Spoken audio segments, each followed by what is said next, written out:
Great. So just to clarify what we're talking about up here, if anyone came here to hear about emerging art markets in places like China, this is not this panel, but this is about the market for emerging art, i.e. art by young artists. So just to clarify. So we're going to, I'll introduce our esteemed panelists here.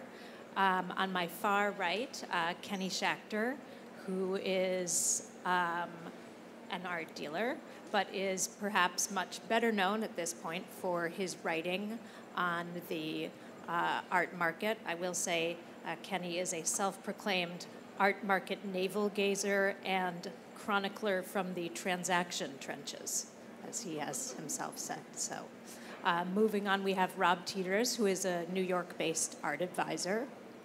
And then we have Shelley Ahrens, who is a longtime collector of emerging artists based in New York.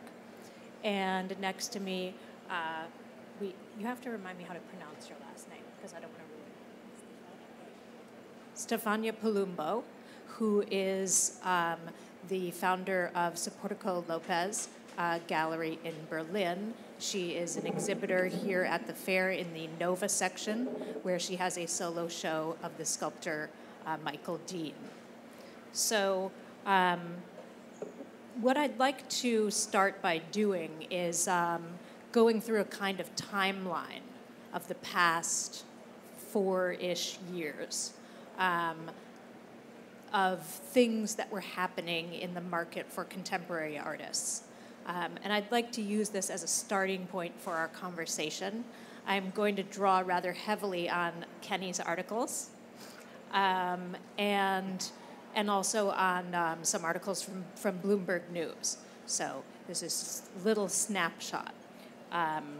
So interestingly, the Art newspaper in January 2011, so right after our Basel, Miami Beach, published an article that had this passage in it. This mini bubble for emerging art has been building over the past year, but its appearance is still something of a surprise. In the wake of the financial crisis, many market soothsayers expected younger dealers to fare the worst.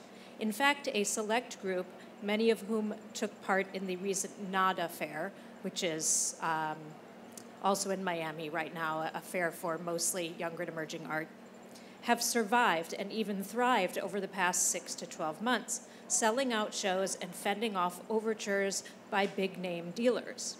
So what's behind the boom, beyond the obvious appeal of well-made, well-priced works?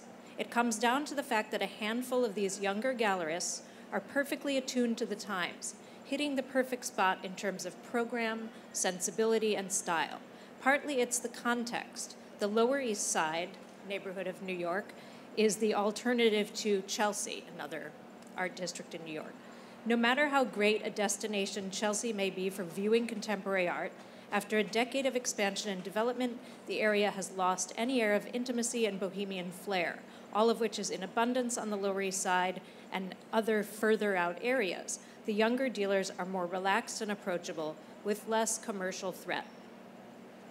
So fast forward to January of 2014. An article appears in Bloomberg News that says, there's a tremendous amount of speculation in the market right now, particularly for emerging artists. This is a quote from one art advisor. It is more ferocious than it's ever been. So for a group of mostly male artists under 35, including artists like Lucian Smith, Oscar Murillo, David Ostrowski, were achieving large sums for their work and steeply escalating sums, including at auction, mostly at auction. Another advisor told Bloomberg, people are, quote, pushing these artists like IPOs. A work by Lucian Smith went for $389,000 at Phillips, New York. It had originally been bought for $10,000 in 2011, so you can see at the rate of escalation there. Fast forward a little bit, in spring of 2014, a couple months later, we get a website called ArtRank, previously known as Sell You Later. which advises on whether to buy, sell, or hold various emerging artists, young artists. Fast forward to May 2014.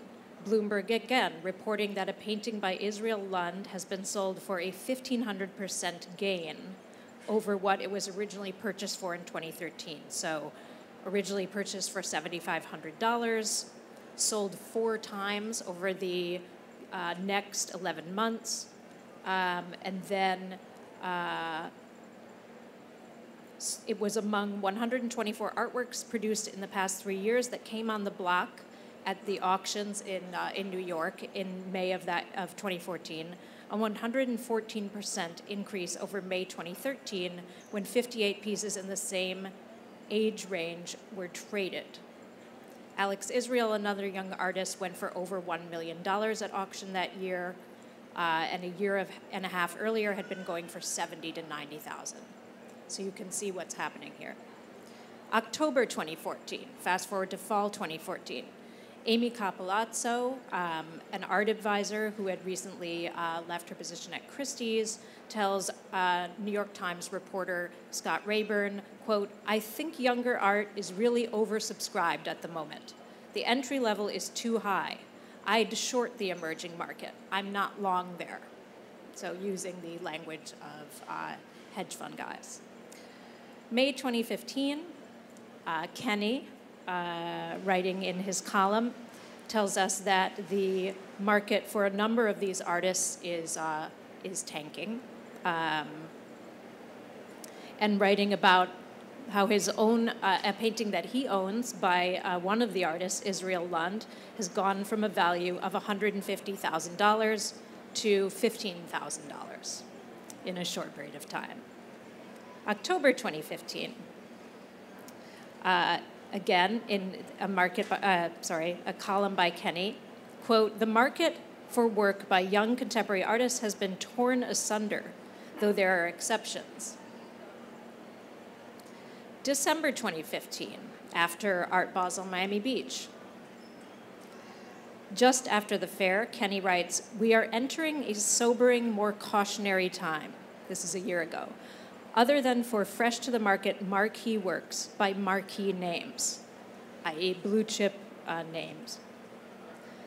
March of this year, Kenny, "An unintended upside of the downtick in the market is that consolidation and collateral damage regarding a group of emerging artists and speculators has turned a flock of flippers straight."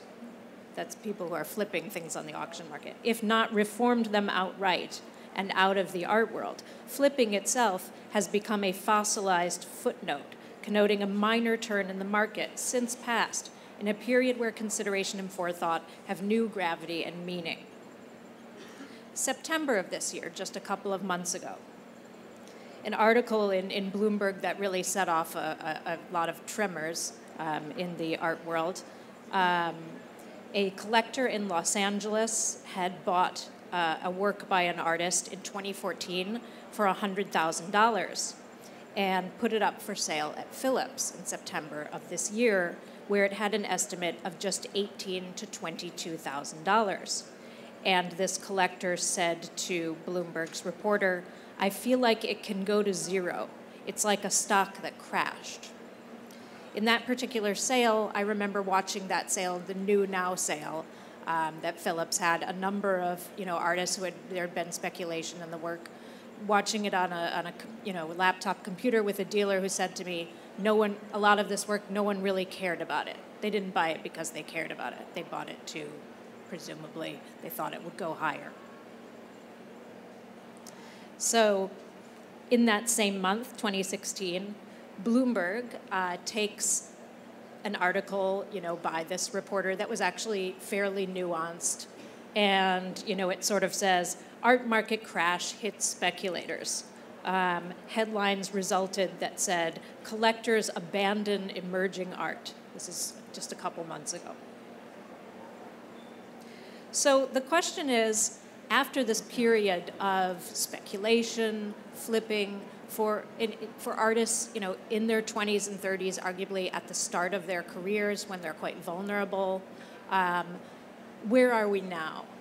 I'm going to just start by saying that the NADA fair, which opened yesterday, one of my reporters was there, and he wrote that it was the usual rush of collectors to buy this young art, and that a lot of it was selling quite briskly at prices around $12,000, $18,000, young artists. I hoped we could go, first of all, one by one, and as though we're the president giving the State of the Union address, and say what we think the state of the market for emerging art is. And I think it's only right that we start with an art dealer. Thank you. I mean, our gallery, Supportico Lopez, is a gallery that deals mainly with emerging artists. And so for us, we are like deeply into this kind of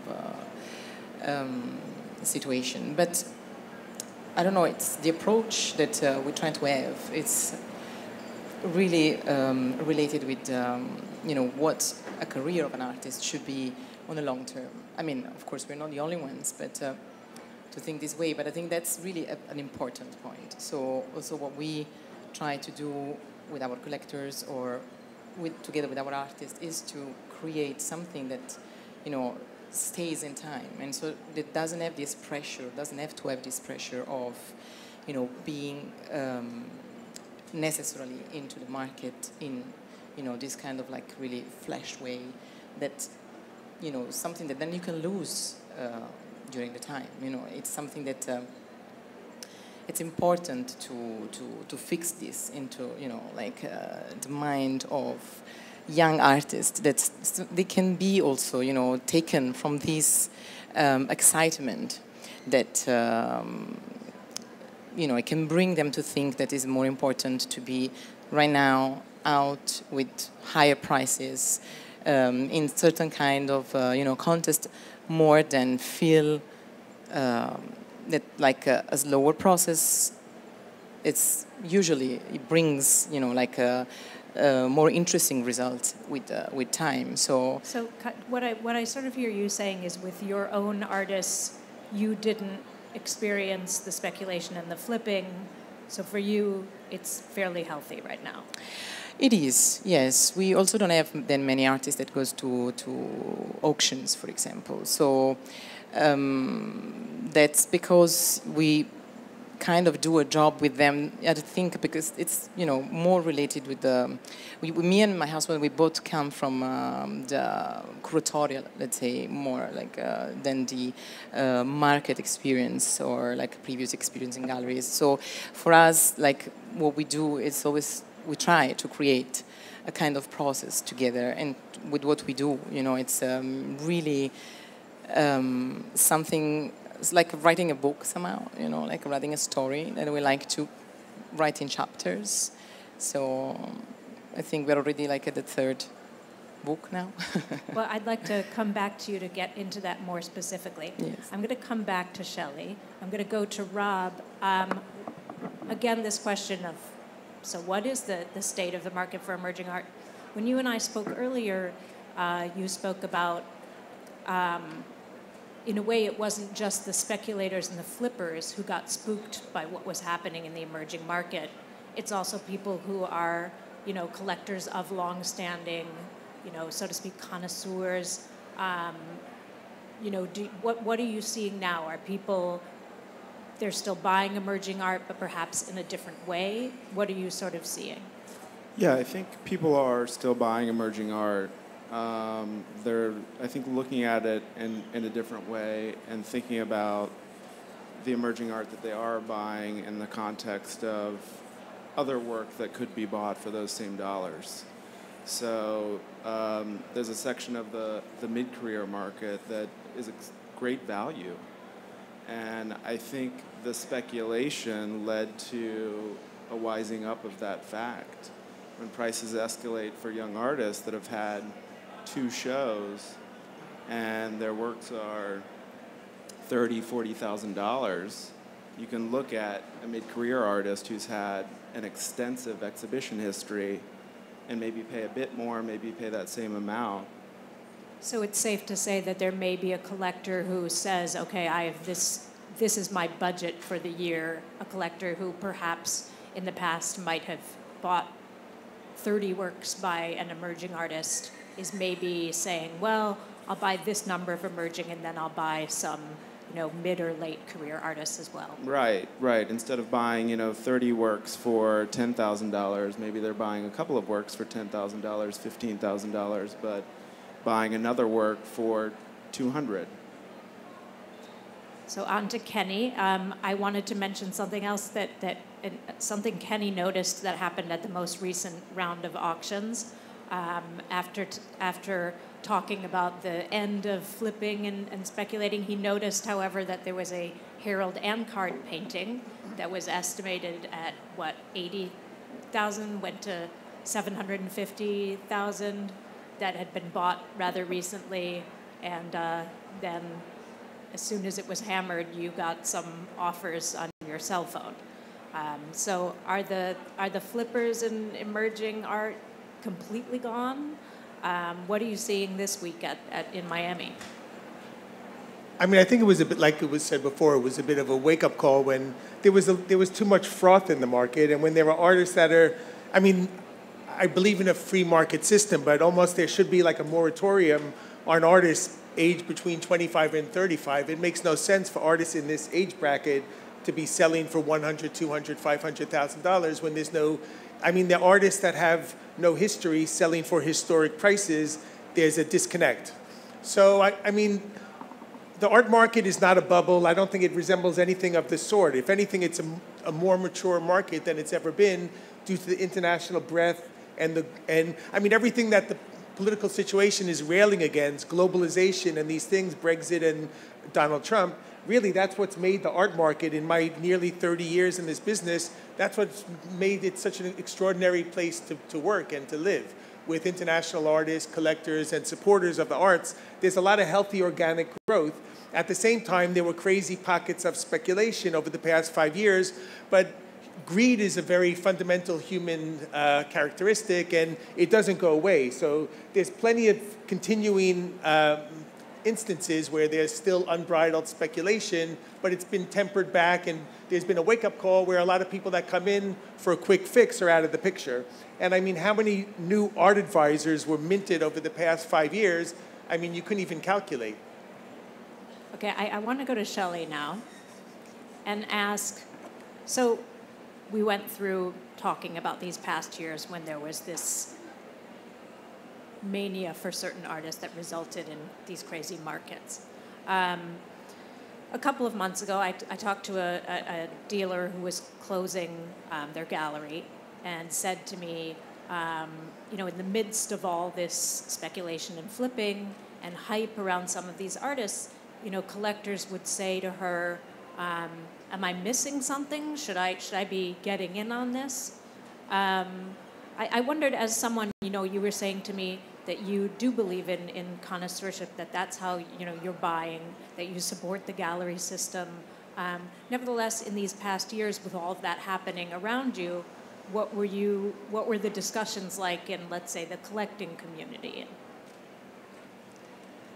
Well, I'm definitely not an expert on the market. But my husband, who's here supporting, and I do buy a lot of art, and we do mostly buy from galleries. We don't participate much in auctions because part of our interest in buying art by emerging artists is to help the production of art in our own time. And if you purchase something at auction, the artist is not getting a piece of that money. So in general, we try to support the gallery system where people like Stefania are nurturing the artists through good times and bad and providing all kinds of support for them. So do we think about, are we missing out? Actually, no, because there's a lot of different types of value, and monetary value is one type. but the work that we purchase, we find a lot of value in it, whatever the price was and whatever it goes to. So I may have something on my wall that I bought for $15,000 or $18,000, and I might watch it have a value of $150,000 to $180,000. But if I still love it, it's not coming off my wall. And if I don't still love it, then it'll go into our storage. It's not going to an auction. And then time will pass, and I'll see the value go back down to $15,000 in some cases, perhaps zero. But that's not really the reason we got involved in this in the first place. So I don't usually, I don't think about, oh, am I missing out on an opportunity? If I were to be investing, if I were to look at art, however, as an investment, I would not buy the art that I buy. I would probably buy more established artists with a track record where it was clearer what their trajectory would be. Of course, it's still never entirely clear, but emerging art is not a sensible place for investment and speculation. Maybe in the short term, but. And the amount of money these people were making, yes, the percentage increase was very high, but these are not vast amounts of money these people were making. So for the damage they're potentially doing to a young artist, to us it just doesn't make sense. Well, that's actually a good segue to what I wanted to turn to now, which is that question of damage. I wanted to ask Rob this because it's something we spoke about on the phone. You know, I happened to notice a couple of days ago I was in the UBS sort of VIP lounge within the VIP lounge. And I noticed that they had an Israel Lund painting on the wall. And, you know, they also had a Christopher Wool on the wall. And they also had, you know, multiple artists who's, you know, not only have strong markets, but have like outrageously strong markets, right? And then they have an Israel Lund. They could have put any number of things. This is a vast collection. They have their Israel Lund. Now, you know, especially in a, you know, within journalism, there's so much writing about the market now. So all you hear about Israel Lund these days is this market is tanked, you know. Can artists come back from that? You know, when you have a spike in the market and then it goes down. You know, it goes to 150, it goes back down to 12,000, talking about a particular case now. But for any artist who has that spike and who's young, who's in their 20s, 30s, how do you come back from that? You focus on the work, you know, you try to separate yourself from the market and what happened, and you continue to make the work and let the work speak for itself. You know, I think a situation like that, it's happened many times now. And, you know, some really good artists have gotten caught up in that. And what they need to do now is just focus on the work and continue to produce and not try to make work for the market. In some cases, they never were making work for the market. It's just the work somehow got caught up in the system. The market got ahead of them, as they say. Exactly. So that's all they can do, is just keep a straight head and focus on the work. May I say something pertinent to that? That's a gorgeous painting, that particular Israel Lund. And I don't know what the value is in the market, but it's a really beautiful painting. Someone should want to live with it. And in fact, UBS does say that they buy everything on the primary market. So, for what it's worth. I also wanted to, you know, in terms of this idea of, you know, an artist, you know, I might add as a footnote, and you and I talked about this as well, that, you know, artists who are in their, you know, at that young stage of their career, they may not know to not overproduce. And they have a gallery that's asking for work and needs work for fairs and needs work for the demand, and the artist may not be able to say, I'm not going to make 10 more of this same kind of thing. I guess what I would the question I'd follow up with you is the collector clients that you work with. Is it your role as an advisor to say, you know what, this is a good artist, like, give them another chance, don't buy this with an eye to speculating on it? Absolutely. You know, I think that, look, it's no matter what the price point is, you know, it's real dollars we're talking about. And, you know, nobody should just be throwing money around. You know, they should be buying something that they're really invested in terms of wanting to live with the work, wanting to enjoy it and get something from that, rather than maybe turn a profit on it. So, you know, it's great if, you know, a market builds and, you know, the work does appreciate in value, since these are real dollars they're putting into the work, but that shouldn't be the sole purpose. So I think, I don't know if that answers your question, but... Well, on that same point, let me just ask Kenny, do you ever have dealers say to you, why'd you have to write about that? You're hurting this artist market just by writing about it, sort of thing. Well, writing about a failure in the market, you know, in the artist market. I've had people complain about a host of different things, but not quite quashing. I don't really, I mean, I just sort of track what happens in the market. And with a lot of these artists, I mean, again, like most of them, I would say, are not complicit in this kind of third-party market activity, this swirl around in auctions and resale. And I mean, and also a lot of these artists, like all the artists you mentioned who have tremendous percentage setbacks in their career, they're all young artists. They're all very, very, very young, and they have a whole career. Art is a slow-burning process, and people are talking nonstop about the fair. If there's more people, less people, how many people are in the aisles today, how many people were in the aisles yesterday. Really, it doesn't make a difference. If there's less parties and less frenetic craziness, it's a good thing, because art is, like I said, it's a lifetime experience. So these artists, some of the ones, Christian Rosa and Israel Lund and all of these people, there was a piece at auction by an artist, Frederick Vasilev, whose prices as well went up 6 figures, and a piece sold at auction for under $500. And when one of the dealers said to the collector, why on heaven's earth would you sell a piece with no reserve? Why not just keep it, or why? And he said, because he needed a write-off. So it's this kind of like hatchet mentality. It doesn't really, I mean, art can be a place where you could financially and flourish even today.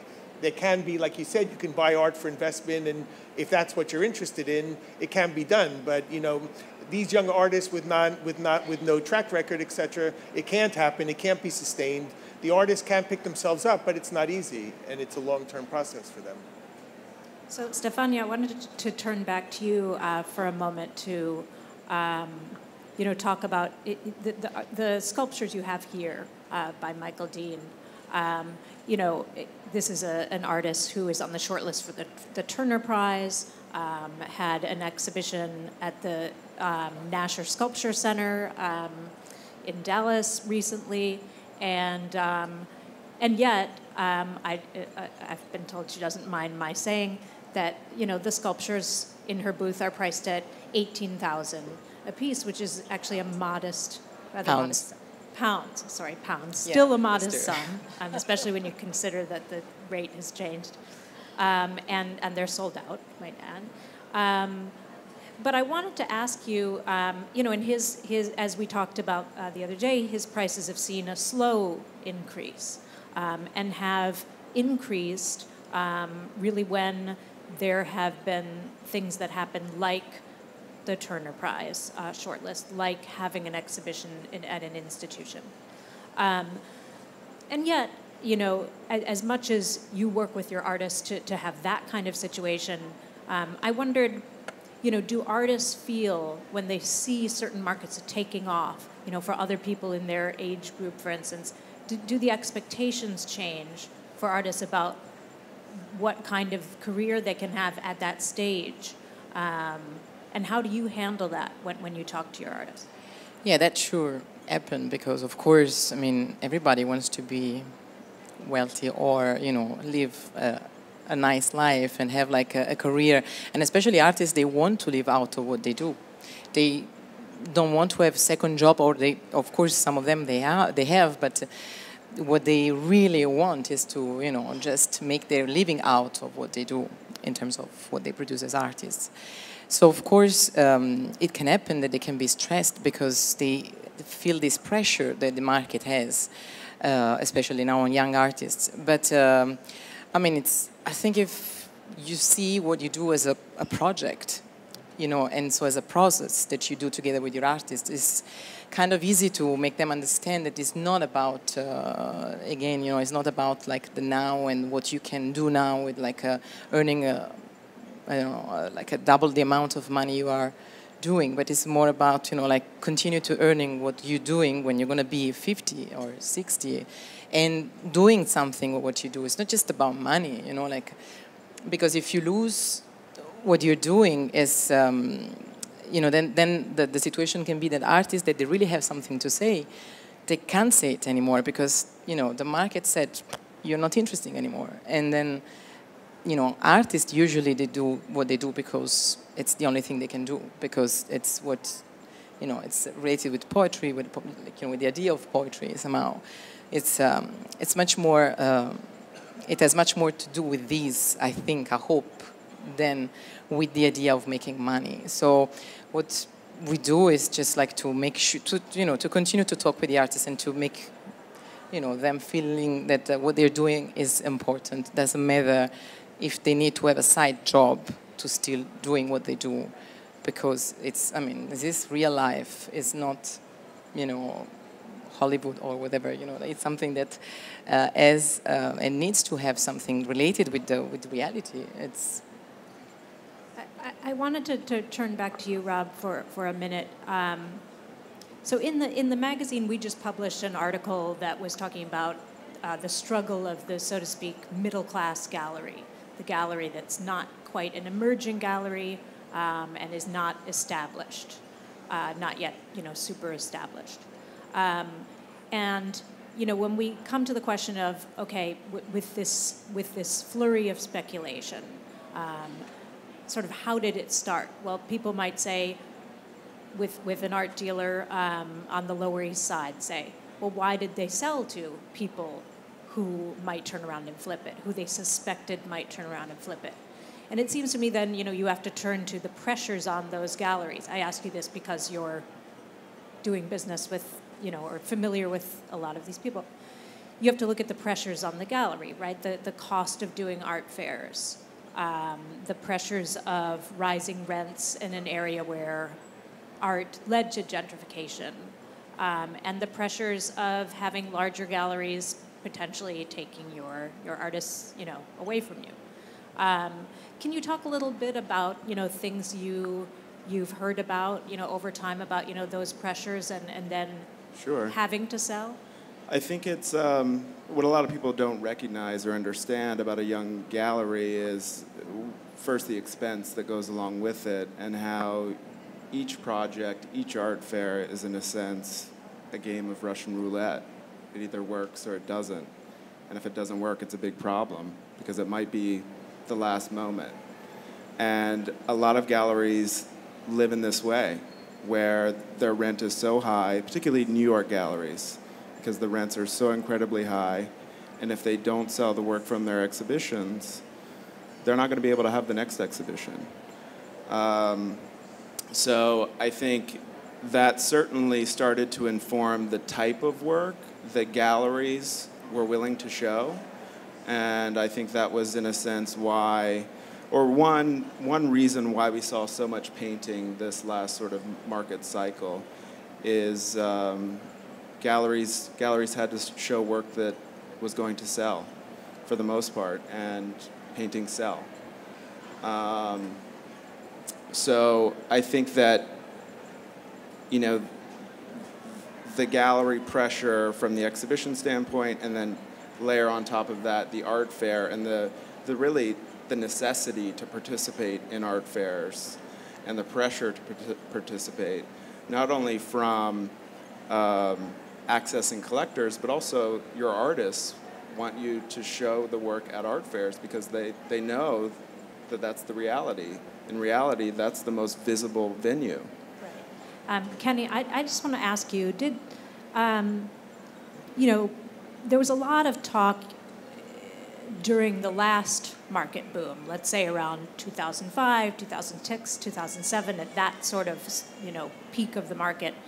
there's a lot of people saying, well, look at what Philips is doing. They're selling these artists where the work was made, 2 years ago.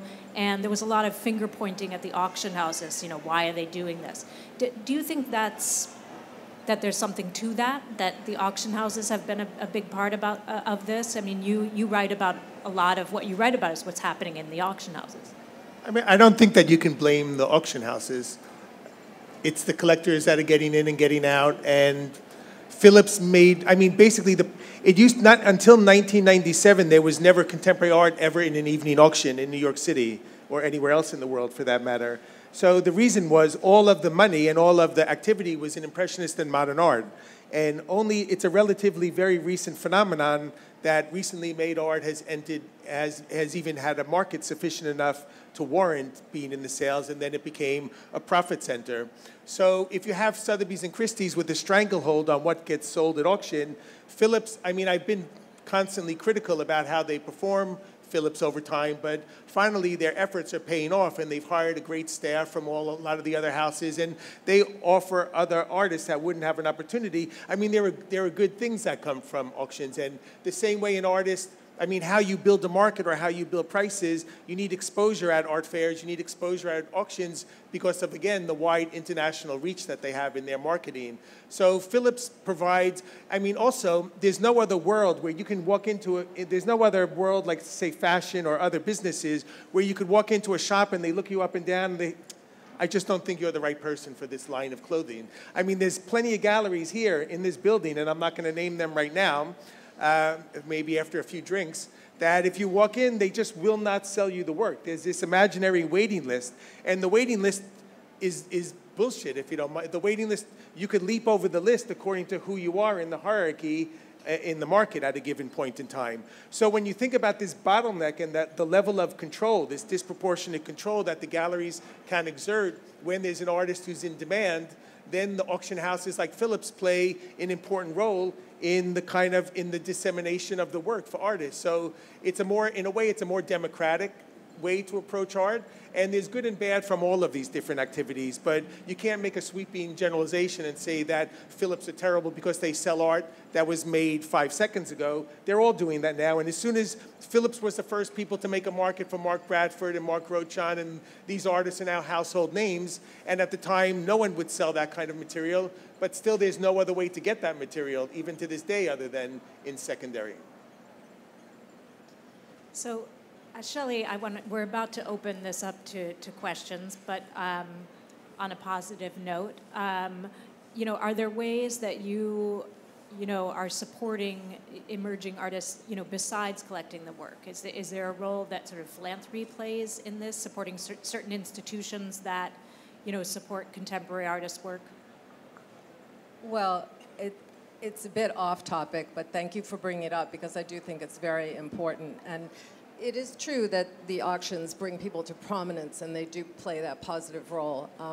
But of course we have our institutions and publications and other ways of bringing artists to broader notice, and that's something that my husband and I like to participate in because we think it's very, very important. And it does also influence the market, so there can be some issues with it, but yeah, so we are involved with a lot of museums and, of course, printed matter, because artist books are the most egalitarian material of all and are available to anyone in any price point. And that's another way to support young artists. And when they're really young, you can take them out to dinner, invite them to your country house, make them Easter baskets.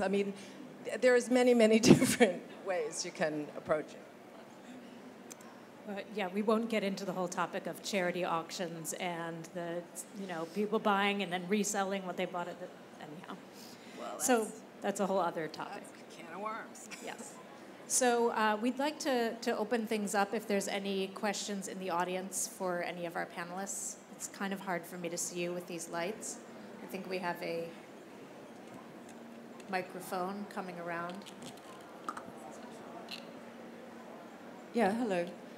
I'd like to take you to task for something you said in your opening statement, which is equating emerging artists with being young. I think there is it's unfair to say that. There are a lot of artists out there who are not necessarily so young, who are still emerging. Secondly, art is not like any other commodity and cannot therefore be treated as such.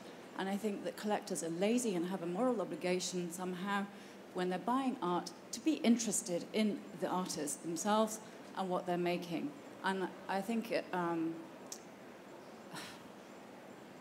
I don't even want to get too far into this, because it disgusts me that work is flipped in the way that it has been, that artists like Murillo can have their prices raised so much. The artist themselves is not making the work to make money, and the artist is not usually the one who's making the money out of these sales, and they're not the ones that are being protected or nurtured. And I think there has to be a change in the way that we approach the sale of artworks from the part of galleries, from the part of auction houses, from many other aspects, because the art market is, as everyone knows, very unregulated. And the first people to suffer, I think, are small galleries and emerging artists, including not so young ones. Well, I think this is, I mean, you know, I think you've hit on the crux of the issue. I think what Kenny was saying before about galleries that, you know, won't let certain people can buy the work, certain people can't buy the work. I think what the dealers might say is they're protecting the artists. I think what Kenny was saying is, you know, well, why can't it be a free market? So does anyone, I mean, I think, Stefania, you might want to respond to what she was saying. Well, I mean, I think also what I was saying before, it's for sure like there is the need to be a little more careful about how and where especially some kind of works are placed. So I kind of agree that, of course, everybody should have access to buy works, but of course, it's also true that I'm much more happy to sell works to someone that really understands what is buying, more than someone that just like think he wants to put that piece, you know, in a kind of like a perspective of an investment, also very fast, because I don't know. From my point of view, it's not interesting. So not for me, not for the artist. So I think in general, it's a way to protect this situation. It is also going in the direction of trying to understand to whom you're selling the works. But I think mostly because, it's important to create also, to educate, you know, like somehow the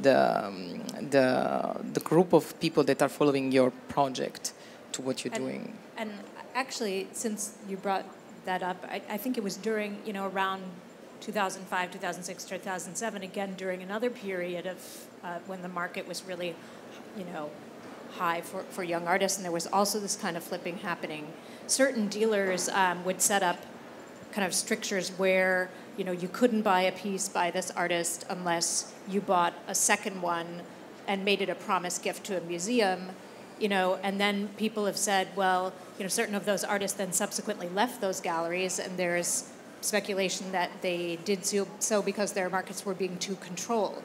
So I think there actually have been efforts to not have this flipping happen. Does anyone else have something they want to respond to that? Well, just to say it's a good point that not every emerging artist is a young artist. I appreciate you bringing that up. There's a question in the back.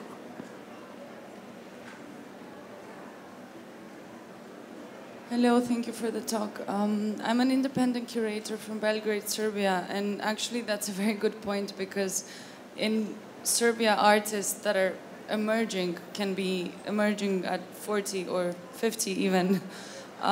So my question is more talking about emerging artists. I would like to even extend it more to emerging artists from emerging countries, you know, so because the East European artists are not very present at art fairs, they're not very known about, apart if we talk about the avant-garde movement of Yugoslavia, where you have people like Marina Abramovic, or, you know, more which is not really contemporary. So how would it be possible to place this artist in an art world today? Would a collector completely be detached because A, it's an emerging artist, they don't know about him, and then B, because it's coming from a region that's pretty much unknown? Thank you. I mean, I would just say that, actually this morning there was a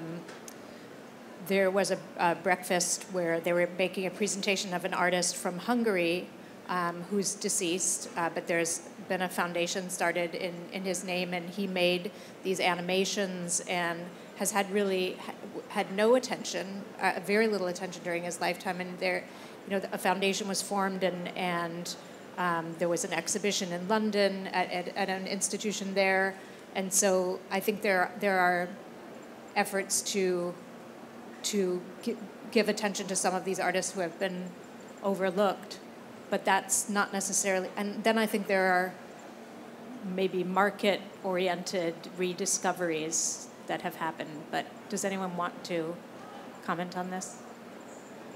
I mean, the market loves to discover the discovered. So you often find situations where mid-career artists are making a resurgence, or, I mean, people are always trying to find something is institutionally collected, critically supported, but maybe there's been like some of the, everything goes up and down in terms of market reach at times. But in terms of, I mean, what the criticisms you say about people that get involved for the wrong reasons, it's a giant universe, and it's bigger today. I mean, the art market has grown more in the past 15 years than in the previous 150 years. So again, there are some people that have nefarious motivations behind what they're doing, but you just can't say that anyone who's buying and then reselling has a negative motivation for such a thing. And everyone, it's too complicated and complex. I mean, I buy and sell art to make a living, but I've also been collecting for 30 years. And there are many things that I've supported over the course of decades, like Vito Acconci or the artist Paul Tech, various artists that had no markets, but it never interfered with, the perseverance and the tenacity to keep trying to put the work that you're passionate forward. So I think that, I mean, I've been involved in various debates where you're talking about are artists selling out. I mean, some of the people you mentioned I don't really think that any artists sell out. I mean, when you think about there's maybe only 15 or 25 artists in the world today that are capable of selling out. People like Damien Hirst or Jeff Koons or Murakami or Kusama. But if you ask any of these people, are you selling out? I think Damien Hirst is steadfast in the fact that he's trying to further his body of work in another direction. So I just think we live in a very complex world. Everyone has a different motivation for what they're doing. Some people are good, some people are better, some people are terrible. But nevertheless, it just makes for this giant ecosystem, and there's a spillover. If an artist does well at auction, there's a spillover and there's more support and more demand, or the prices will incrementally go up. So everyone is involved for a multitude of different reasons, and it's not that easy to sort of write it off in one direction or another. And if someone are coming from these less evolved markets or artists, there are more ways, like a platform like Instagram and there's more ways today to communicate what you're doing across a wider swath of the world than ever before. So again, it's just, there's plenty of opportunities to do well and plenty of opportunities not to, and there's still as much speculation, I would say, going on today as there ever was, in a sense. Any other questions out there? Yes. Hi. This maybe is a stupid question, but as Kenny was just saying, obviously the market's blossomed, boomed, exploded in the last decade. What I don't understand, and I'm just asking the collectors in the audience, how does somebody who just happens to be part of the right mafia get ahead and actually sell stuff if their work sucks? Like, who buys that stuff? I'm always curious. Like, kids that come out of nowhere and they're suddenly worth 1.3 million that don't even make the paintings themselves. Like, how did we get to a point where we became like, I don't know, a giant mall? Everybody needs 10 galleries, and I don't know, it feels to me like it's just become a big, I don't know, I just don't know who's buying that stuff, and I'm curious, because I know the real collectors aren't. Do we know what's supporting Kenny, who's buying that stuff? The Mugrabis? I'm referring to somebody who came out of nowhere and is now like selling for 1.3 million when there's mid-career artists who are incredible and have changed our ability to look at what art can be, can't make 40,000. Like, I guess it's because UTA and all those people are involved, but who are those buyers that are making that possible? Because real collectors aren't buying it, I hope. I mean, the market, I think, is a very fickle place. So there's no quick and easy answer about why someone you may value as a great artist does poorly or why another person that people would consider mediocre does well. There's a host of different variables. I mean, what I've seen the biggest change over the past 30 years, the biggest change in terms of it used to be that the critics had the most power and the institutions. And today, museums are on a shoestring. I mean, even the Metropolitan, some of the greatest museums in the world are suffering financially. And there's an onslaught of private museums which detract from public institutions. And I remember, like, Roberta Smith coming into a show I first curated in the late 80s, and I was quaking in my boots because I mean, even today, I adore her work so much and her writing, but critics have kind of lost their teeth, where not their teeth in terms of the greatness of their contribution and writing, but they used to be able to move markets in a way, and it's the collectors today and the artists themselves that have stepped up to a higher position of prominence and have more effect on these things that in the past they didn't have as much influence over. But I think it would help to answer her question if we, you know, Kenny, you coined a term, speculator. What is a speculator? I mean, if you have a collector, I always say if there's a collector who's never sold a piece in their entire life, you could put them in a vitrine and put them in the Museum of Natural History. I mean, it just really doesn't exist so much anymore. And even talking about more famous artists that are more established, even people that are fundamentally known to be good collectors have, you know, in the face of wild price escalation, stepped in and sold some of their pieces. So, I mean, there's cabals of people that try to manipulate things. I think it's less so now than in the past 2 or 3 years, because the steam has been taken out of that kind of game, and that's a good thing.